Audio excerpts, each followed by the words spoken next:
Swadika,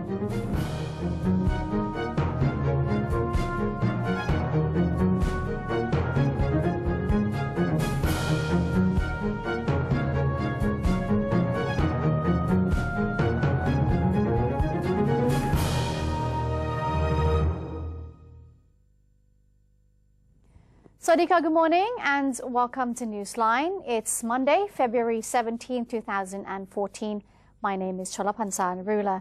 In today's top stories, the Pheu Thai party has finally agreed to meet with the Election Commission today in order to discuss election problems. And in the business news segment, the Ministry of Commerce said that the government can begin paying rice pledging money to farmers today. But first, our headlines. The government has pledged to forge ahead with its operation to reclaim public areas that have been seized by the People's Democratic Reform Committee or PDRC. Labour Minister Chalerm Yubamrung, as Chief of the Centre for Maintaining Peace and Order, has made known that the government will not stop until it has reclaimed all the sites taken by the protesters. According to Kun Chalerm, the Friday's Operation Valentine to retrieve public areas had shown that the officers could seize all the sites back if they wanted to, but fears of clashes and violence prompted the police to do it peacefully without using any force. The minister vowed the government would not stop until all the sites were given back to the people, adding that the operation was not designed to disperse the protesters, but only to apprehend the core leaders wanted under arrest warrants.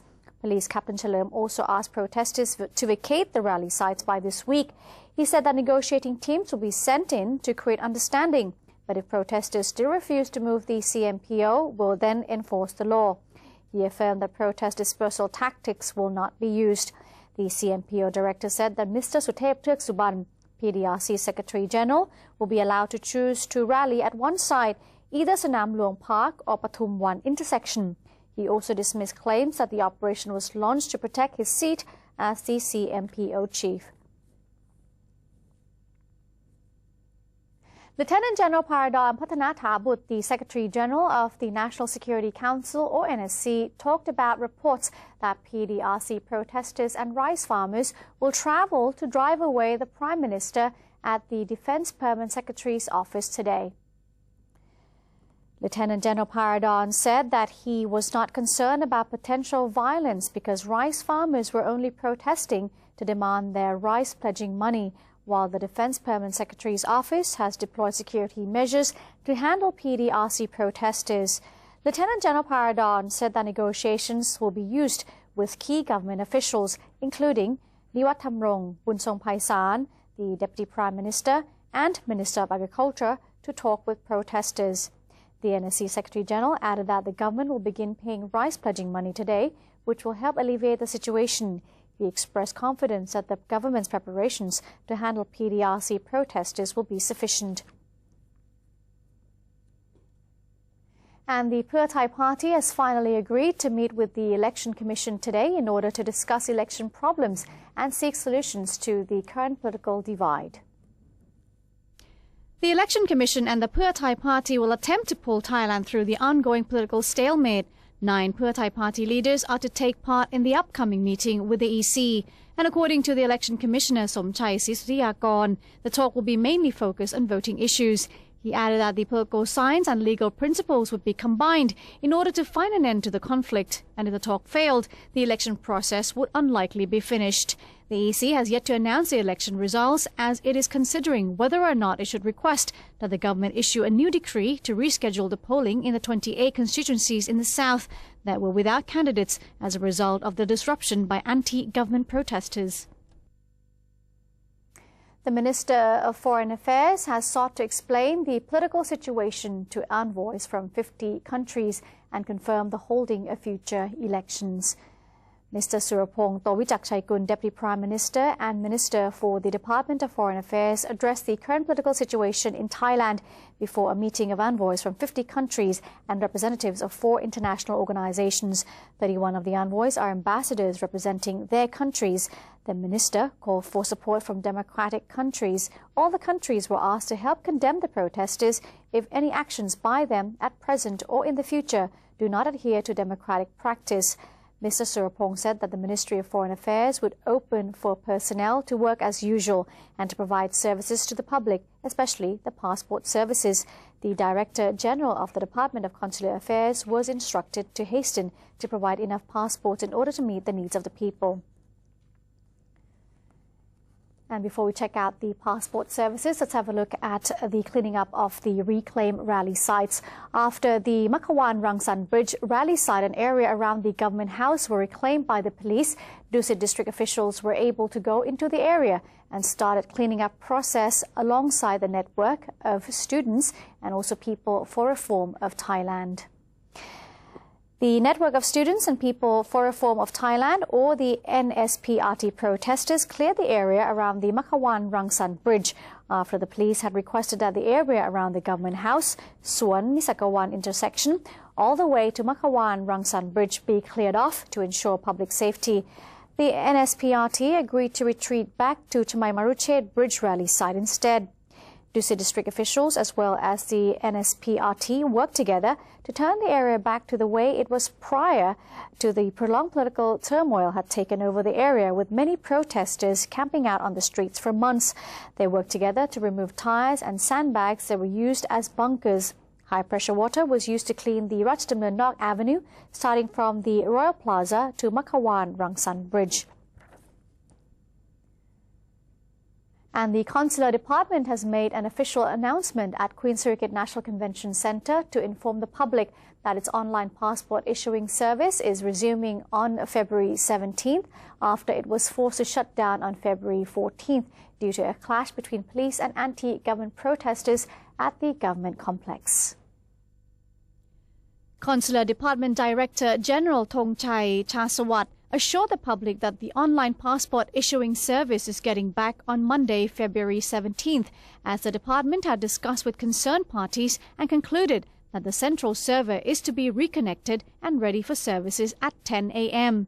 From February 18 onwards, the working hours will start from 8:30 a.m. to 4:30 p.m., hoping to serve 7,000 to 7,500 people per day, instead of only 6,000 people per day during normal working hours. Those who submitted their requests on February 14th may contact the department again today to complete the process. Moreover, the delivery time will also be 1 day longer than usual due to the lack of staff, which means within Bangkok and its vicinities, the passports will take 7 days instead of 6 days, and the provinces will take 9 days instead of 8 days to be delivered. The director also suggested that those who do not need to travel abroad within the next 20 days should refrain from getting their passports at this time. Passport issuing services at the Queen Sirikit National Convention Centre is going to continue until February 21st. However, the situation will be assessed on a daily basis from now on, with official announcements being made later.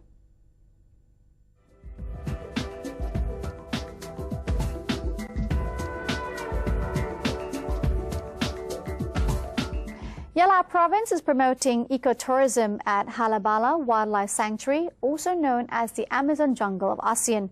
It is situated in a lush forest covering over 270,000 rai of land, extending into Narathiwat Province. Tourists will get to discover a variety of wildlife animals as well as tropical rainforest plants. Yala Governor Detrat Simsiri presided over the opening ceremony of Unseen Halabala, a collaboration between Yala Provincial Authority and Yala Provincial Office of Tourism and Sports. Halabala is a part of Hala Rainforest, covering parts of Bitong District of Yala Province and Chanet District of Narathiwat Province. That's a total of 270,725 rai of forest land. The area of Halabala itself, situated in Wang and Sukirin districts of Narathiwat, is a natural habitat for wildlife as well as Sakai tribal. Tourists can travel into the area via the Betong district of Yala Province and enjoy cool temperatures and many attractions as the province has to offer, and that includes museums, winter flower gardens and also local hot springs. The path through the deep jungle of Halabala is also full of excitement as tourists board a boat that is called the Tapayao Port in Tanto district before sailing along the lake of Halabala. Hikers and adventurers will also get a chance to observe a variety of wild animals in their natural habitats and discover many historical rainforest plants and trees. We'll now take a short break. Up next, the Government Saving Bank, or GSB, made known that the loan given to the Bank of Agriculture and Agricultural Cooperatives was a part of interbank loans. Newsline will be back with the details.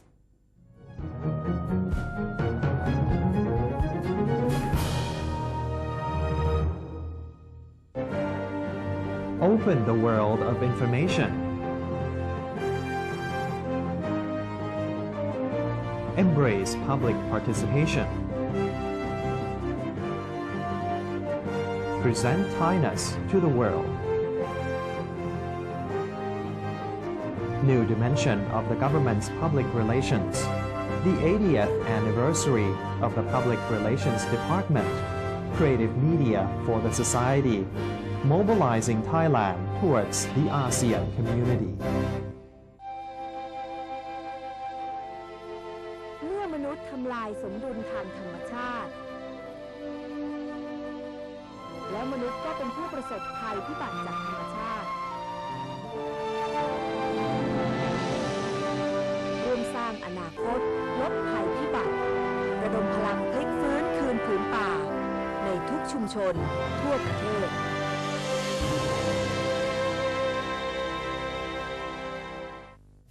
For those who have Android smartphones, you can download a PRD News application by searching for PRD News English in Play Store. That way, you can stay up to date with the latest happenings in Thailand.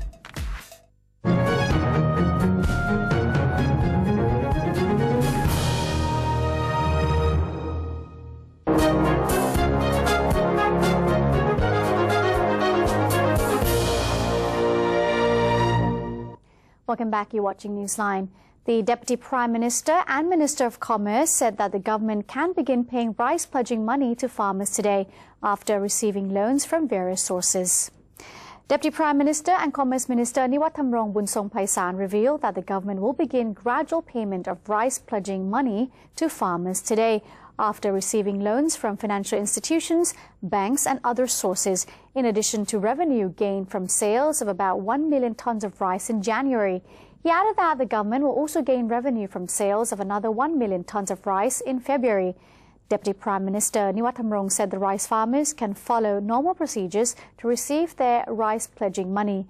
The Bank for Agriculture and Agricultural Cooperatives and the branches nationwide will make appointments with farmers according to the number on their receipt, the rice pledging receipts. He added that rumors that rice pledging receipts had expired on February 15th are untrue. Deputy Prime Minister Niwatthamrong affirmed that rice farmers will receive their money, adding that the government can pay 4 billion baht a day. It is expected that all rice pledging farmers will receive their money within 1 month.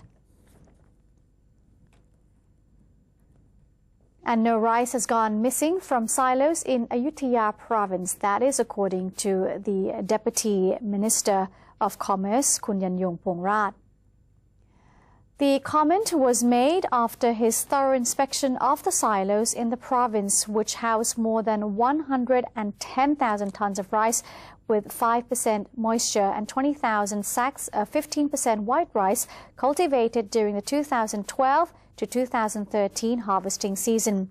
Mr. Yanyong also repeated Commerce Minister Niwatthamrong Bunsongpaisan's disclosure on the go-down receipts, reassuring that they would never expire. Previously, there were rumors spreading among farmers of Pitsanulok and Lopburi provinces saying that go-down receipts have an expiry date. The government has been pushing for the sale of 10 million tons of rice from various silos, as well as to quickly seal the recently held auction deals that saw 460,000 tons of stockpile rice sold. Another 600,000 tons will soon be auctioned off, said Kun Yanyong, adding that another group of farmers who have yet to receive their payment from the government's rice support program will be paid starting today. Mr. Yanyong echoed Prime Minister Yingluck Shinawat's recent comments that her administration would be able to make the delayed payment.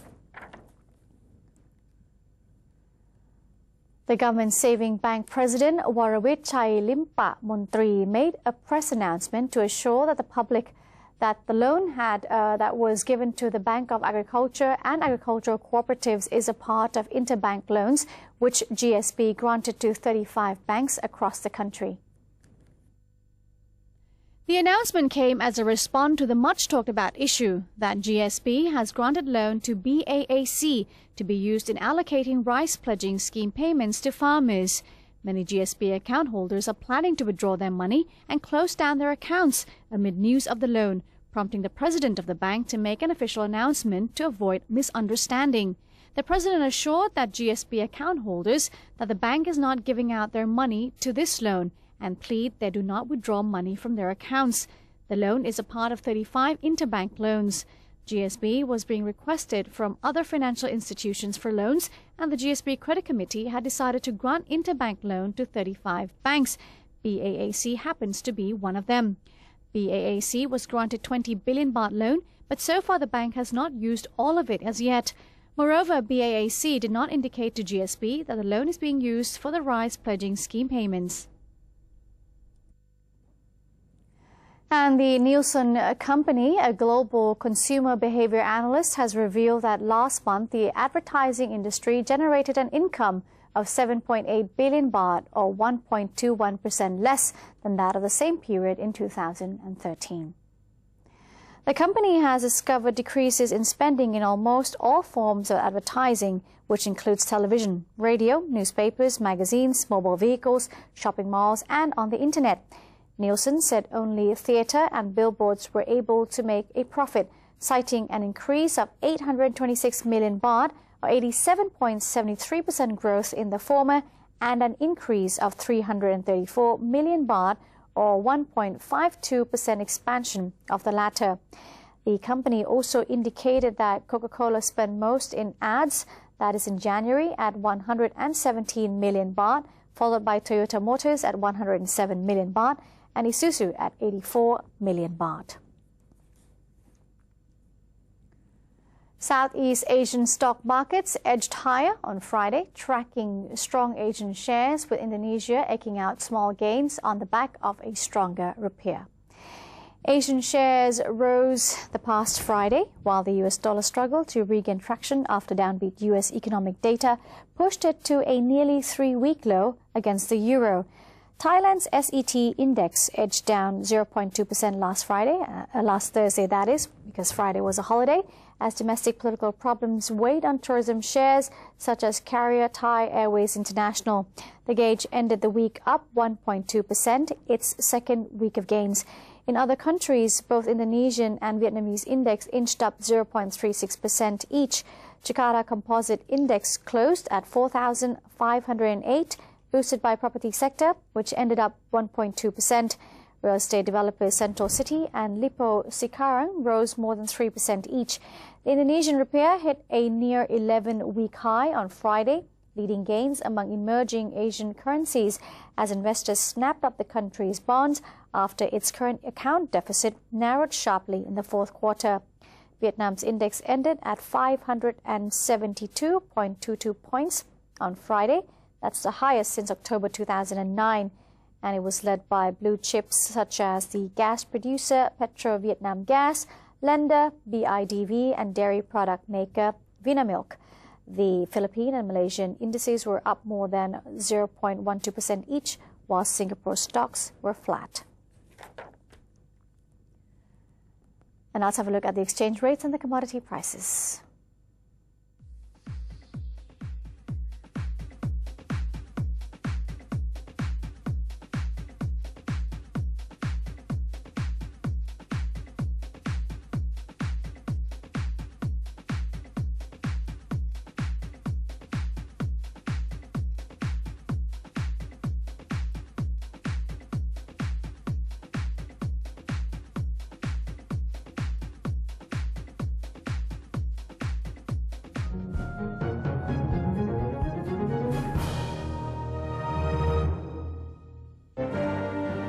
Open the world of information.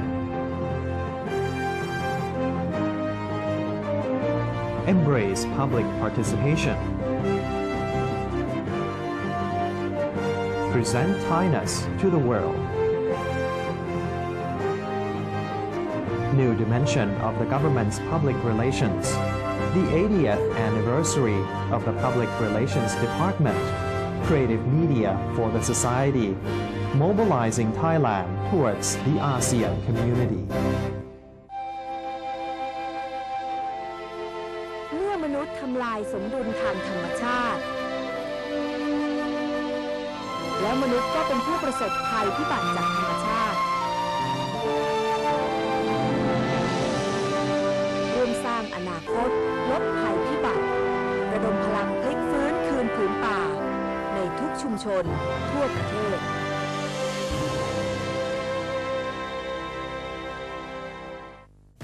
For those who have Android smartphones, you can download a PRD News application by searching for PRD News English in Play Store. That way, you can stay up to date with the latest happenings in Thailand.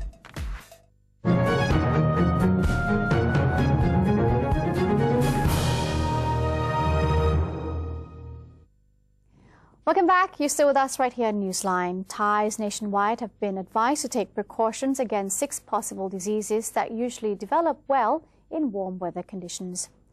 As summer is approaching, the Office of Disease Prevention and Control is warning all people to be aware of germs and bacteria as their growth rates and reproduction system are very prolific in the warm temperatures. 6 possible diseases people need to be well aware of include acute diarrhea, food poisoning, dysentery, typhoid, cholera, and rabies. In order to prevent one from catching such diseases, precautions should be taken, which include eating clean and well-cooked food, washing hands regularly, using clean kitchen utensils, consuming products that have been approved by the Food and Drug Administration. Bangkok Fire and Rescue Department has issued a warning against burning garbage and dried grass in an open area, as it could easily spread out and damage nearby homes. Anyone caught doing so will face criminal charges of endangering the public. According to Bangkok Fire and Rescue Department Director Colonel Pichai Kringwatanasiri, many fire-related accidents due to grass burning practice have been reported in Bangkok, especially during the dry season. Based on the 2013 statistics, there were 3,059 reports of grass burning accidents in Bangkok, and the rate seems to continue to rise each year. The area with highest report of grass burning cases were Nong Chok district at 305 cases, followed by districts of Lat Krabang at 303 and Klong Samwa at 260 cases respectively. The director warned that the practice should be abandoned as the fire could easily spread into nearby areas, especially during the dry season, which came early this year. People found guilty of setting fire in public area would face a criminal charge under Section 220 for causing fire in a manner likely to cause injury or damage to others. It is punishable with imprisonment not exceeding 7 years and a fine of no more than 14,000 baht. In case of fire, the public are encouraged to report it at hotline number 199 around the clock. 26 couples gathered in Pattaya in an attempt to break the Guinness World Record for the longest hug on Valentine's Day. On the past Valentine's Day, 26 couples set a new record for the world's longest hug as they wrapped their arms around each other for 26 hours, 26 minutes, and 26 seconds, breaking the previous record set by an English couple. And according to the organizer, the video will be sent to the Guinness World Record officials for the confirmation of this break, the statistics. Apart from the hugging marathon, a lucky draw was also held to find a winner who would walk away with a pair of diamond rings worth around 50,000 baht. The winner was a 29-year-old man. The rules dictated that all contestants must hug their partners continuously and both arms must be wrapped around each other at all times. If the hug weakens or the arms drop, the couple would then be disqualified. Each couple must remain awake at all times and can only take a 5-minute break each hour in accordance with the Guinness World Record rules. And that concludes today's edition of Newsline. Before we say goodbye, let me leave you our email address. That is newsline.nbt@gmail.com. So if you have any comments, please write to us. Also, you can follow us on Facebook. Just simply type in NNT or have a look at our website, thainews.prd.go.th/newseng. All right, we'll be saying bye-bye today with a picture, lovely footage of a marriage registration that happened on a kayak, the one and only in the province of Chanthaburi. I'm Chalappan Sanarula. Have a good one. Swadee ka.